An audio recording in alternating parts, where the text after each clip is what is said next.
Slovenska ljudska stranka se je odločila, da bo poslanska skupina na jutrišnjem zasedanju podprla predlog predsednika države dr. Danila Türka glede mandatarja. Mislimo, da je to logična in na nek način tudi državotvorna odločitev stranke. Mi želimo, da se vlada čim prej oblikuje, začne s svojim delom, zlasti v teh časih globalne krize, ko se bo zgodilo, da praktično pol leta ne bomo imeli polno operativne vlade. V resnici na ljubo bi bilo nujno potrebno sprejemati pomembne ukrepe za prihodnost Slovenije. Mislimo, da je čas za državotvorne stranke, ne pa za državotvorne resorje in smo prepričani, da se v Sloveniji dela škoda s tem, da se praktično 14 dni ali pa še več ukvarjamo s tem,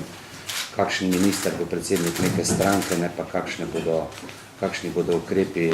vlade, države za ublažitev posledic finančne in morebitne gospodarske krize. Sicer pa bo stranka, kot smo že večkrat povedali, v opoziciji potvesta in bo konstruktivna pri svojih odločitvah o tem, v katerih odborih bo zastopana in katere odbore bomo vodili oziroma podpredsedovali, pa je pač Jakob Presečnik.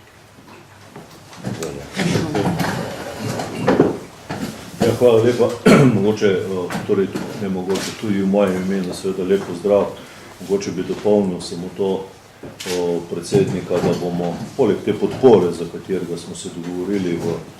v vodstvu stranke in poslanske skupini, da bomo seveda nakazali poglavitne smeri, v katerih vidimo, da bi morala nova vlada v naslednjem mandatu delovati in kar bomo seveda tudi zasledovali, pri tem konstruktivno pomagali in na ta način seveda se šli konstruktivno v opozicijo, to, kar smo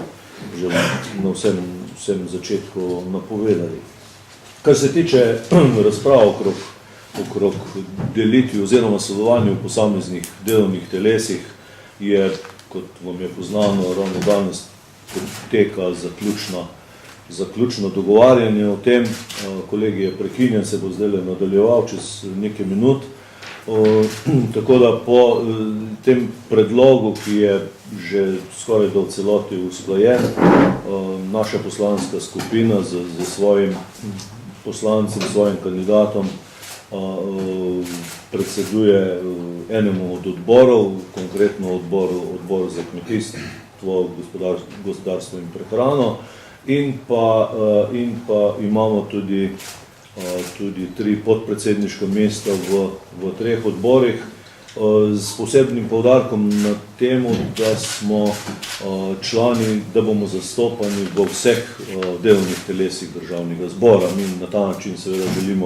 želimo konstruktivno sodelovati na vseh področjih dela državnega zbora. Nova potrditev te naše konstruktivnosti naj povem,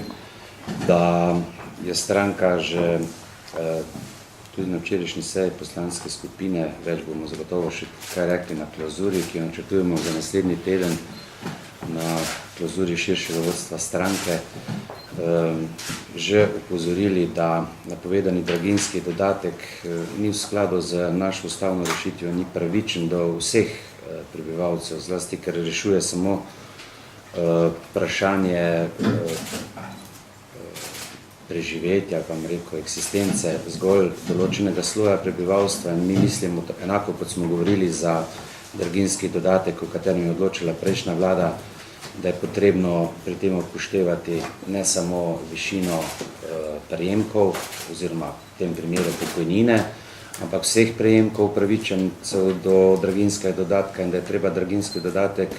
nameniti vsem, ki imajo prejemke nižje od 500 evrov, tudi tistim, ki so zaposleni in da je pri tem potrebno upoštevati prihodek na družinskega člana in kot rečeno vse prihodke, ker sicer je to zgolj tisto, kar smo prej govorili, predvolilni bonbon ali pa zdaj po volitvah delitev povolilnega plena, nikakor pa ne socialna dajatev s ciljem blažiti draginjo najrevnejših slojev prebivalstva. Mi bomo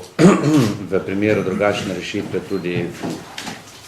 ukrepati, kako pač omogoča naša zakonodaja, verjetno s kako presojo ustavnosti zakona, ki bo